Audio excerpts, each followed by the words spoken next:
Types of constant and variable are of four types. First होता है बेटा dimensionless constant. Everybody keep your video on.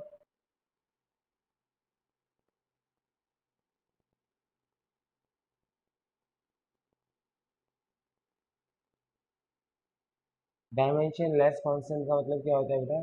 जैसे नाम बता रहे no dimension but are constant, तो नाम ही बता रहे हैं ना कि these are having no dimension but are constant. Example दीजिए बेटा। नो जो जिनके पास डायमेंशन नहीं लेकिन कांस्टेंट है, बताओ।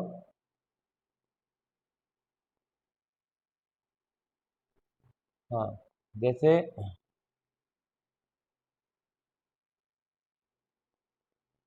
पाई की तो हाँ 1 2 3 4 किसी की कोई डायमेंशन नहीं होती and are the constant.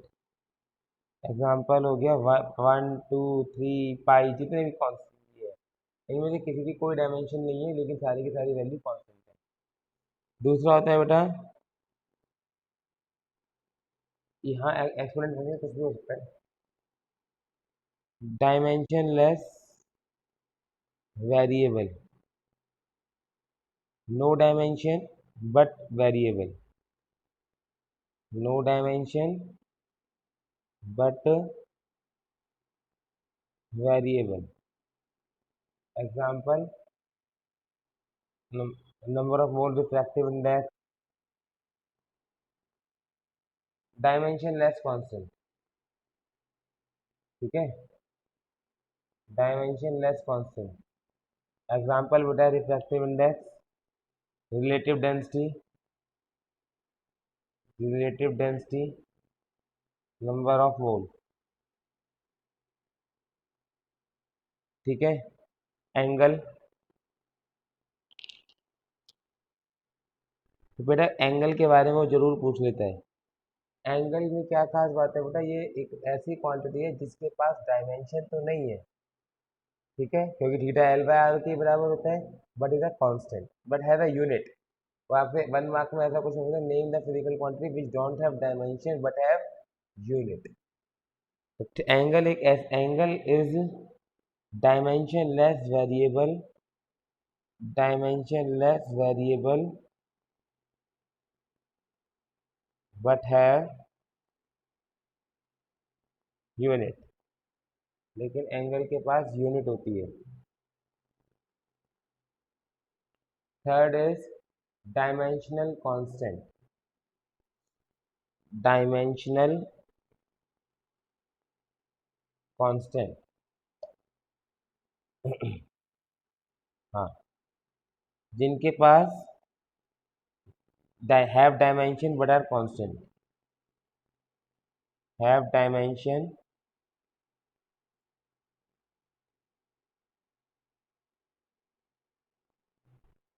but are constant। ये वो टर्म है जिनके पास डायमेंशन होती है लेकिन कांस्टेंट होते हैं, जैसे कैपिटल जी। हाँ, कैपिटल जी वैल्यू फिक्स है 6.67 10⁻⁻11 न्यूटन मीटर स्क्वायर पर केजी स्क्वायर। ठीक है, light year, 1 light year is 9.46 into 10⁻15 metre parsec. ठीक है, ये सब क्या है बेटा, जिनकी डायमेंशन तो है लेकिन कांस्टेंट है। फोर्थ होता है डायमेंशनल वेरिएबल, डायमेंशनल, ये मैक्सिमम क्वांटिटी यही होती है। Have dimension but are variable, have dimension but are variable. Example speed, velocity, acceleration, force, acceleration, force etcetera. पूरे 4 तरीके के होते हैं, dimensionless constant, dimensionless variable.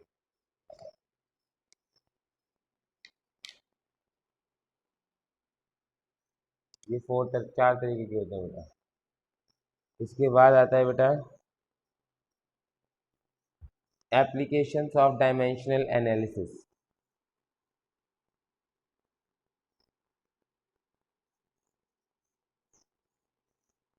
applications of dimensional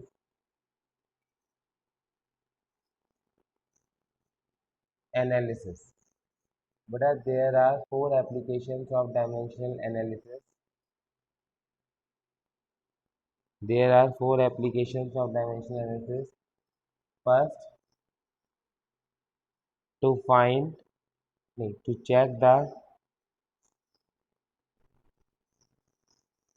accuracy of formula. To check the accuracy of formula.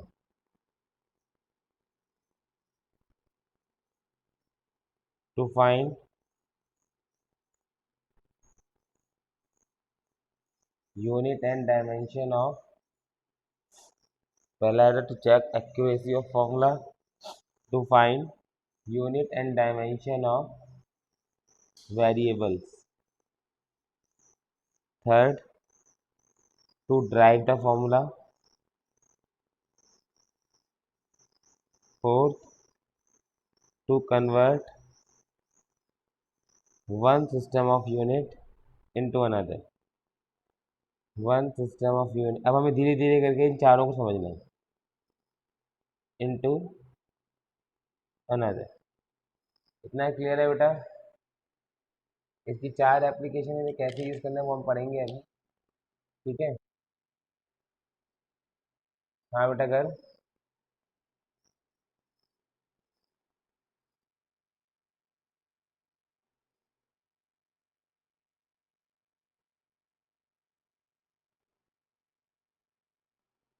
बेटा नाम तो देखो, dimension less मतलब डायमेंशन नहीं है, कांस्टेंट लेकिन कांस्टेंट है.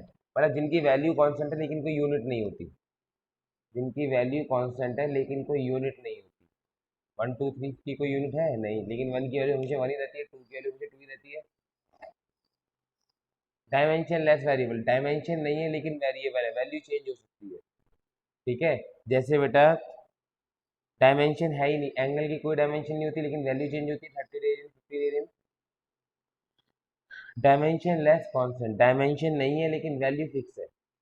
डायमेंशन नहीं है लेकिन वैल्यू, ओ डायमेंशन है लेकिन कांस्टेंट है. डायमेंशन है लेकिन वैल्यू फिक्स है. जैसे कैपिटल जी का वैल्यू फिक्स है, इतना ही रहता है कुछ भी हो जाए.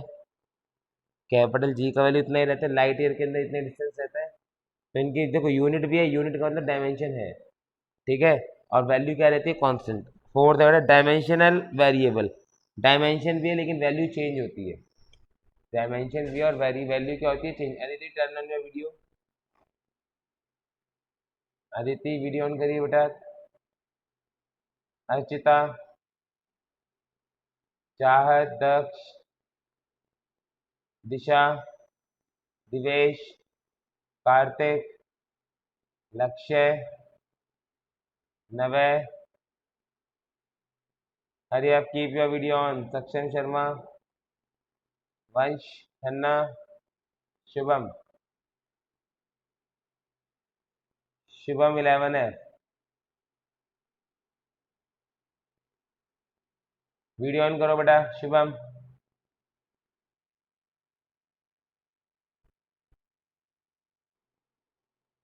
To drive the formula.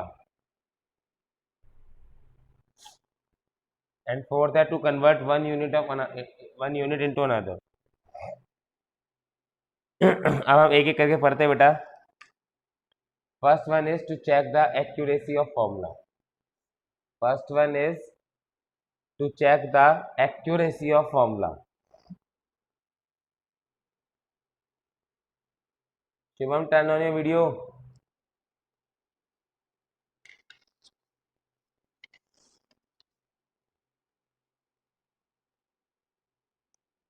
हाँ बेटा. To check the accuracy of formula.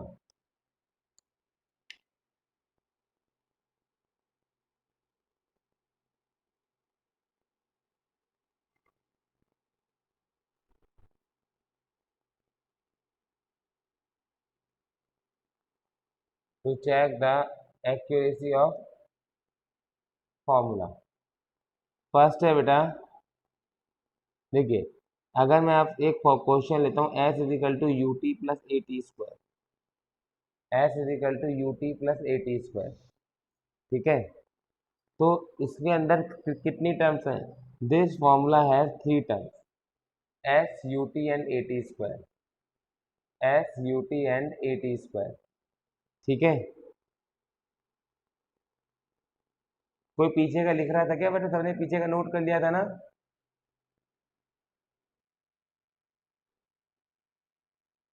क्या बेटा? लास्ट वाला, to convert one unit into another, fourth application थी to convert one unit into another,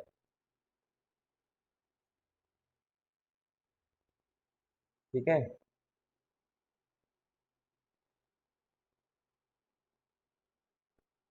तो बेटा इसके अंदर तीन टर्म्स हैं, एस यू टी और ए टी स्क्वायर। तो बेटा आप तीनों की डायमेंशन निकालिए, dimension of s is equal to dimension of u T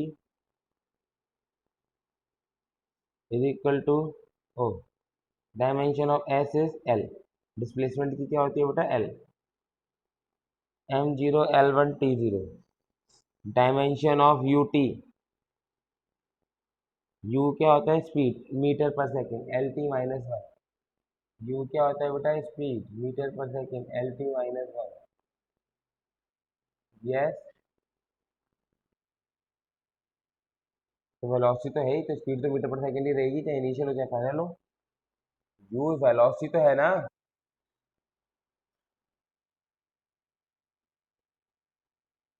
अरे कैसे भी ट्रैवल कर रही थी, मैं तो कह नहीं रहा कि सी लाइन ट्रैवल कर रही है।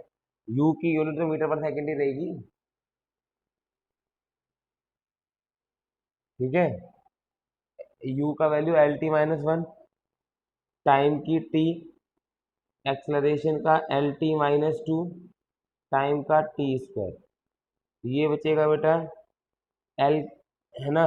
ओ सॉरी, पहले यू टी की निकाल ली थी ना, तो ये आ जाएगा बेटा खाली टी, टी से टी कट गया, बचेगा यू इनिशियल स्पीड होता है ना बेटा, तो खाली एल बचेगा, M zero L one T zero, dimension of A T square, acceleration का L T minus two, time का टी स्क्वायर एल। आपने तीनों का डायमेंशन निकाला बेटा, तीनों का डायमेंशन एल ही आ रहा है। तो आप एक लाइन लिखेंगे, अगर तीनों का डायमेंशन सेम आ जाए, जितनी भी टर्म्स हैं सबका डायमेंशन सेम आ जाए, तो आपको एक लाइन लिखनी होती है, by principle of homogeneity, homogeneity तो एक जैसी जो चीजें होती हैं, ठीक है। By principle of homogeneity formula is correct dimensionally,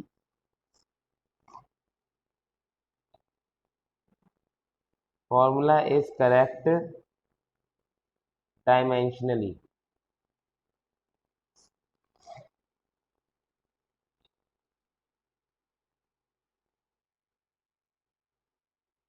sorry बेटा नवीन, क्या कह रहे हो? नवीन,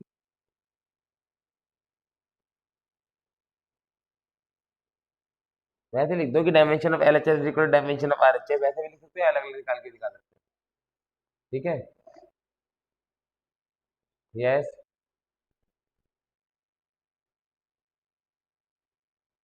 हाँ,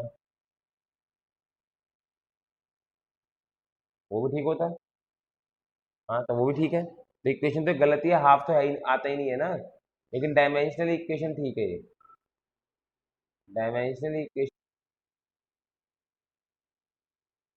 बेटा यू की डाली एल टी माइनस वन, ठीक है, टाइम का हो गया टी, मल्टी, ये टी की पावर माइनस वन और टी कट गए, बचा खाली एल, है ना? तो M zero L one T zero, v square is equal to u square plus two s. हाँ बेटा बताइए।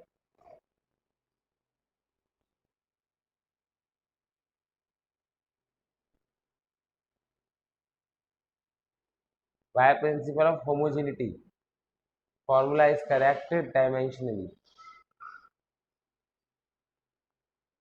By principle of homogeneity formula is correct dimensionally.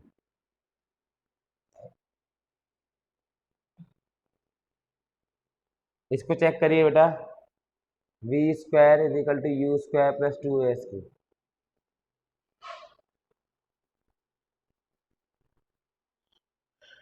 This formula, शाबाश, this formula also has the three terms v square u square and 2s। हाँ, 2as। ठीक है, correct है, ठीक है बेटा। थोड़ा डायमेंशन ऑफ v स्क्वायर, शाबाश, dimension of v square L T minus one का square L square T minus two. Dimension of u square L T minus one का square L square T minus two, मतलब M zero L square T minus two आई। ठीक है, dimension of two A S, two is the dimensionless value, A is acceleration L T minus two into displacement is L, L square T minus two, M zero L square T minus two. Third आप check कीजिए बेटा, फिर आप वही ये वाली line लिख देंगे। Time period is equal to two pi under root L by g, हरियर। Time period is equal to two pi under root L by g.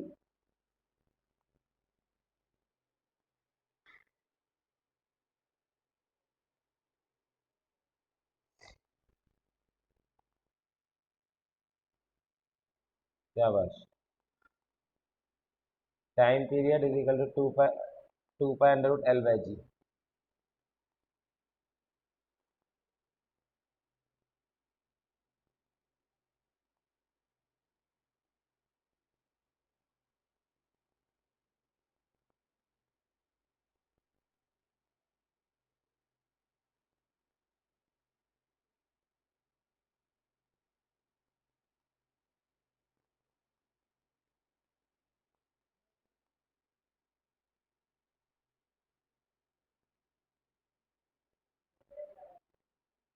हाँ बेटा,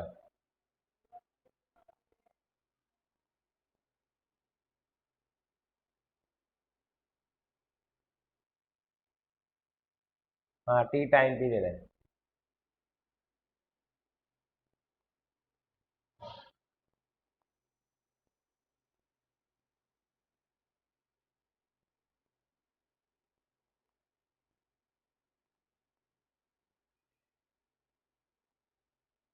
टी जो है बेटा वो टाइम पीरियड है। तो बेटा देखिए, यस,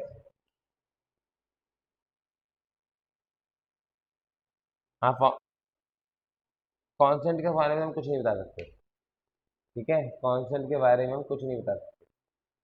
तो देखिए बेटा, time period dimension of T, इसमें दो टर्म है। Dimension of T is T, M zero L zero T one. Dimension of ji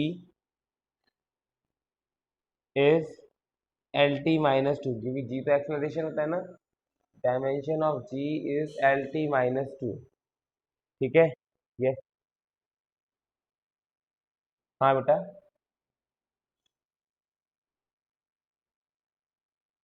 yes बेटा, यस, डायमेंशन ऑफ टी में टाइम एल जीरो है। ठीक है, ये था, सॉरी, डायमेंशन ऑफ टर्म थी two pi under root L by g. तो ये आ जाएगा बेटा, टू पाई की तो कोई डायमेंशन नहीं है, अंडर रूट एल का जी, एल जी का एल टी माइनस टू। इससे ये कट गया, under root one by T की power minus two T square, तो ये भी कितना आ गया, टी।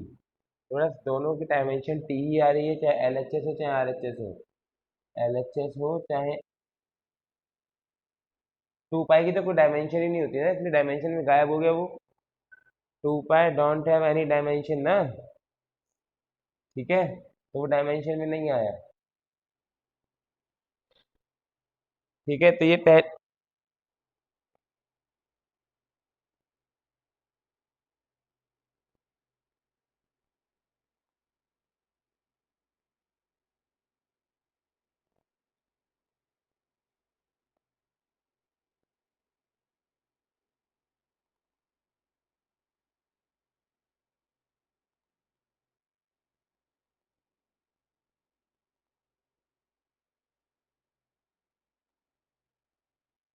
हाँ बेटा,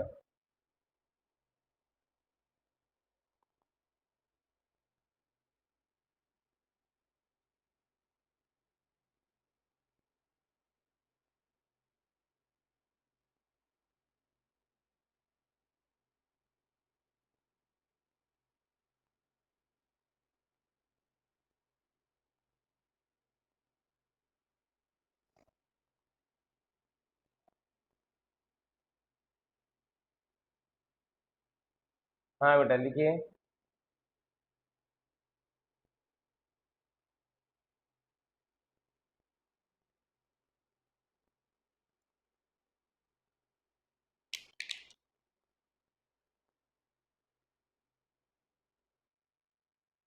हाँ बेटा बोलिए, डाउट बोलिए।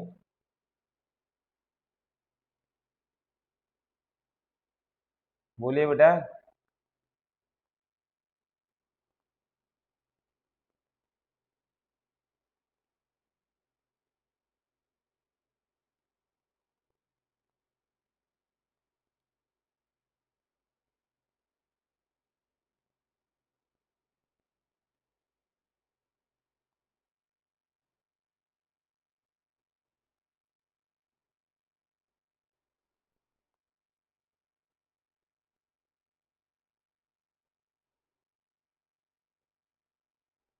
हाँ बेटा क्या करूँ इसका?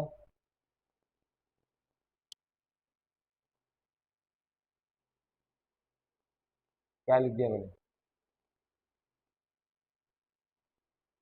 फॉर्मूला तो ये करेक्ट है, वो तो फॉर्मूला गलत है। उसकी डायमेंशन तो गलत आएंगी। Correct formula is 2s cos theta by rho r g. ये फॉर्मूला डायमेंशनली करेक्ट है। अगर आप उल्टा करोगे तो फॉर्म डायमेंशन मैच नहीं करेंगी। बात समझ आ रही नहीं आ रही? फॉर्म हाँ मैं सॉल्व करके बता देता हूँ, वो कोई दिक्कत नहीं, लेकिन मैं आपको बता रहा हूँ फॉर्मूला ये है। ये फॉर्मूला होता है, ठीक है। H is equal to 2s cos theta by rho r g. ठीक है। सब बच्चे चेक करो ना फटाफट। सारे बच्चे इस फॉर्मूले की डायमेंशन चेक करिए।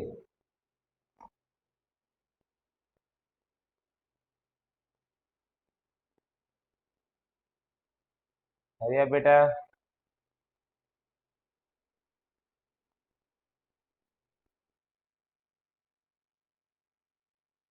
हाँ।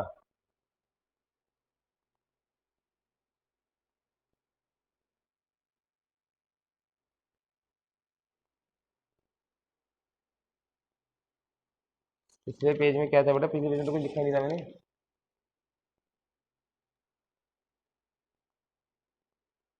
हो गया। हाँ बेटा, इसकी डायमेंशन मैच कर गई नहीं कर गई?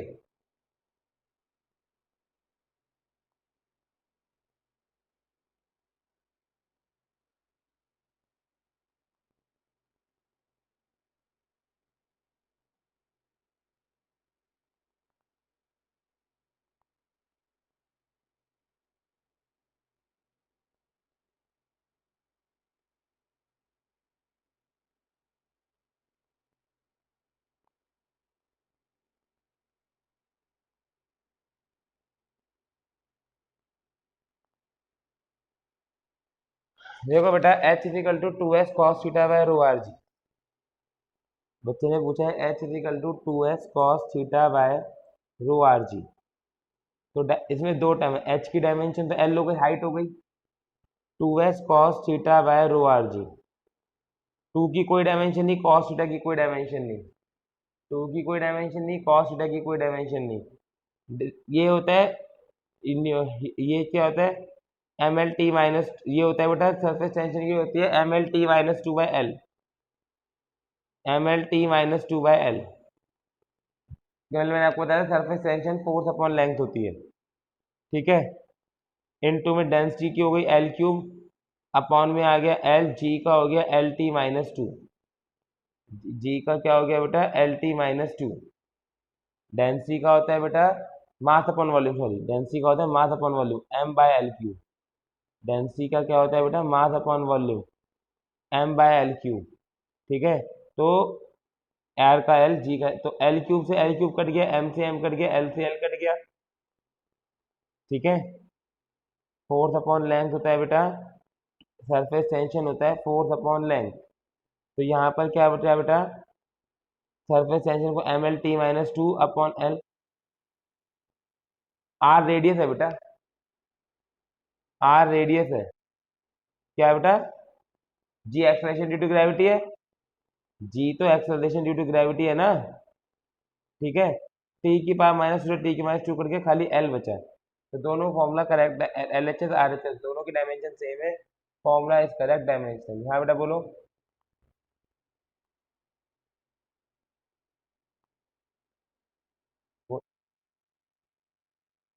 ये बेटा फॉर्मूला है जब आप कोल्ड ड्रिंक पीते हो, ठीक है, तो उसमें स्ट्रॉ डालते हो, तो आपने देखा होगा उस स्ट्रॉ के अंदर पानी कुछ हाइट तक अपने, जो कोल्ड ड्रिंक होती है कुछ हाइट तक अपने आप चढ़ जाती है, ठीक है, बाद में आपको उसे सक करते हो तो वो और ऊपर आ जाती है। तो ये कितनी हाइट तक कोल्ड ड्रिंक अपने आप ऊपर चढ़ जाती है उसका फॉर्मूला है। Height of liquid in pipe, basically formula है हाइट ऑफ लिक्विड जो अपने आप चढ़ जाती है, height of liquid in pipe.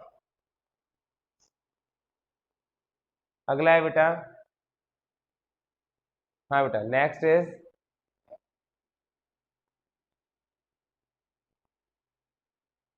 Next लिखिए बेटा, सेकंड एप्लीकेशन, टू कन्वर्ट या to drive the formula, to drive the formula.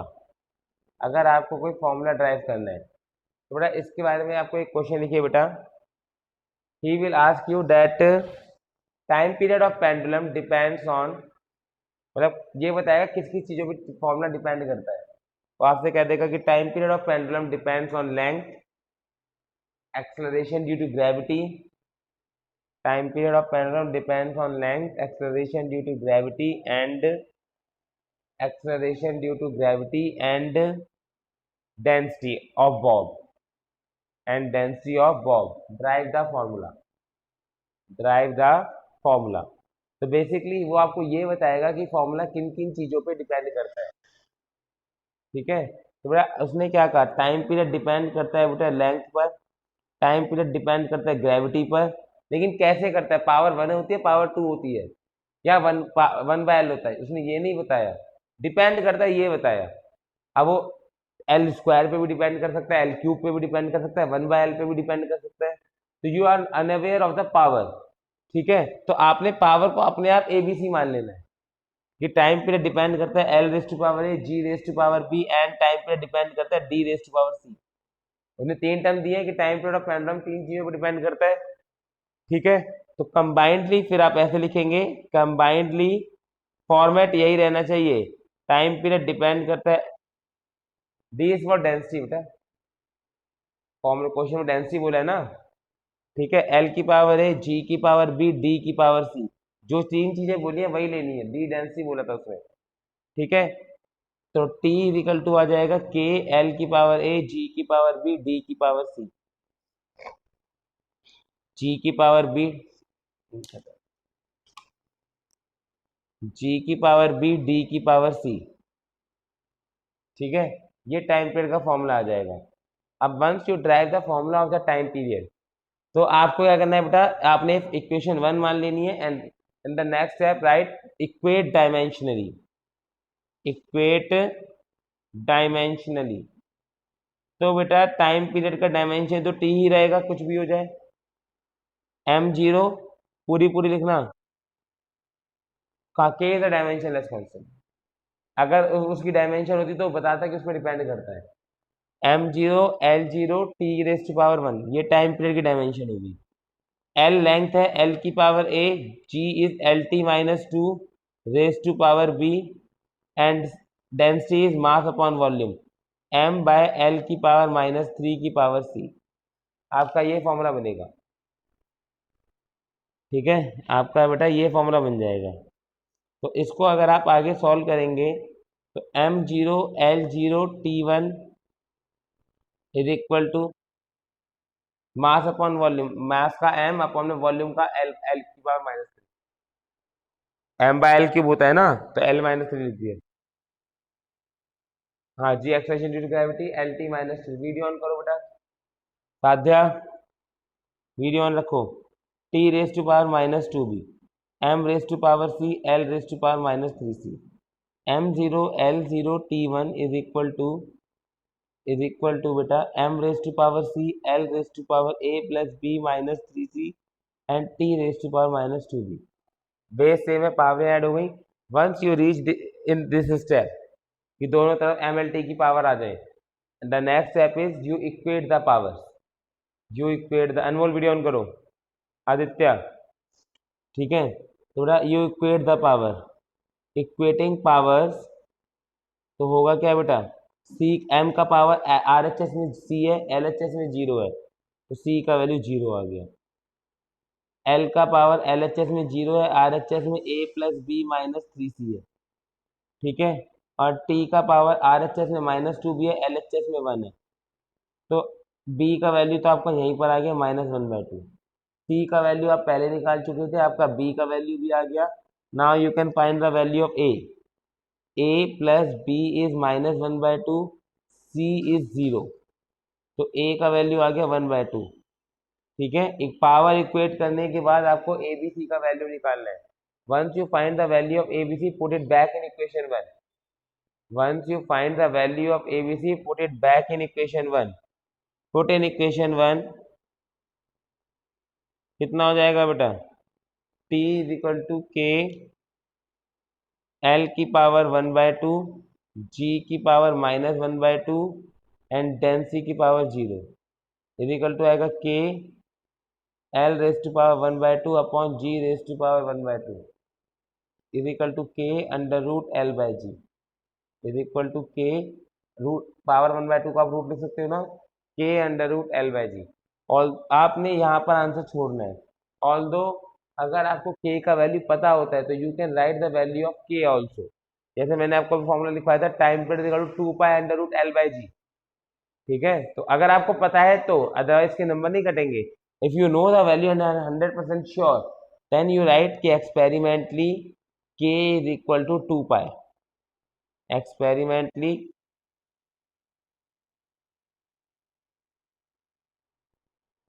बेटा देखो, इक्वेटिंग पावर, पावर को इक्वेट कर दीजिए, जो पावर एलएचएस की वही पावर आरएचएस की होनी चाहिए। तो एलएचएस की पावर एलएचएस में एम की पावर कितनी है? जीरो। आरएचएस में एम की पावर कितनी थी? सी, तो सी का वैल्यू जीरो हो गया। एलएचएस में एल का पावर कितना है? जीरो। आरएचएस में एल का पावर कितना है? A plus B minus three C, तो zero is equal to A plus B minus three C हो गया, ठीक है। यहाँ पर टी का पावर कितना है? वन। यहाँ पर टी का पावर कितना है? -2b, तो -2b कितना आ गया? वन। उसके बाद ए बी सी की वैल्यू को इसमें पुट कर दो, K L raise to power 1/2, G raise to power -1/2, D raise to power C, zero किसी की पावर जीरो तो खत्म हो गया, तो के एल की पावर 1/2, जी की पावर -1/2 को नीचे ले गया, जी की पावर 1/2 बन गया, के under root L by g. तो एक्सपेरिमेंटली के का वैल्यू, हाँ बताइए।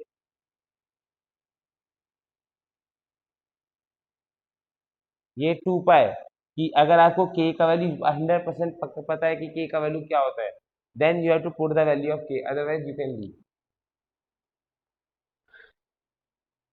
ठीक है। अगर आपको पता है बेटा कि के का वैल्यू कितना होता है, ठीक है, तो आप उसे पुट कर दीजिए, otherwise you can leave. Is it clear to all? हाँ बेटा। हाँ तो तभी तो आंसर डी गायब हो गया। Time period of pendulum is independent of density ना, इसलिए आंसर से डी गायब हो गया। ये आपका एनसीईआरटी का एग्जाम्पल है। लिखिए बेटा होमवर्क के लिए एक क्वेश्चन। हाँ बेटा बोलिए।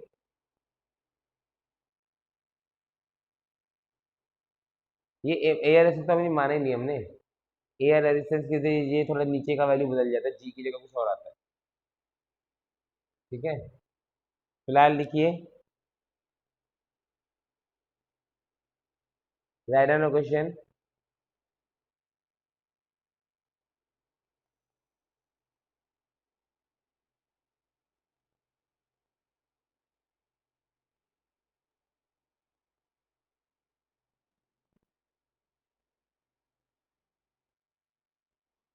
क्वेश्चन लिखने में कितना टाइम लगता है बेटा? क्वेश्चन लिखने को तो कह रहा हूँ, और अटेंडेंस कहाँ हुई है अभी? अटेंडेंस के बिना कहाँ जाओगे?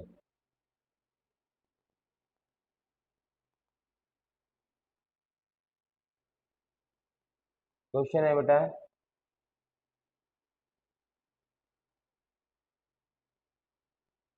Time period of pendulum, time period of pendulum depends on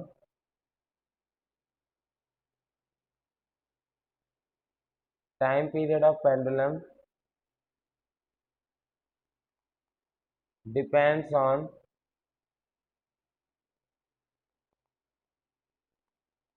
sorry तो टाइम पीरियड तक क्वेश्चन करा दिए अगला क्वेश्चन है बेटा force acting on a body depends on coefficient of viscosity. Force acting on a body depends on coefficient of viscosity, radius and velocity. Force acting on a body depends on coefficient of viscosity, radius and velocity. Drive the formula. Coefficient of viscosity, radius and velocity. तो बेटा आपका answer आना चाहिए F is equal to के ईटा की power 1 are की power 1 we की power 1। ये आपका आंसर आना चाहिए F इजिकल टू के ईटा की पावर 1 आर की पावर 1 वी की पावर 1। मतलब ए बी सी तीनों का वैल्यू बेटा 1 आएगा इसमें। जब आप यहाँ पर ए बी सी सॉल्व करेंगे ना बेटा, क्वेश्चन है force acting on a body depends on coefficient of viscosity, radius and velocity. Drive the formula of force.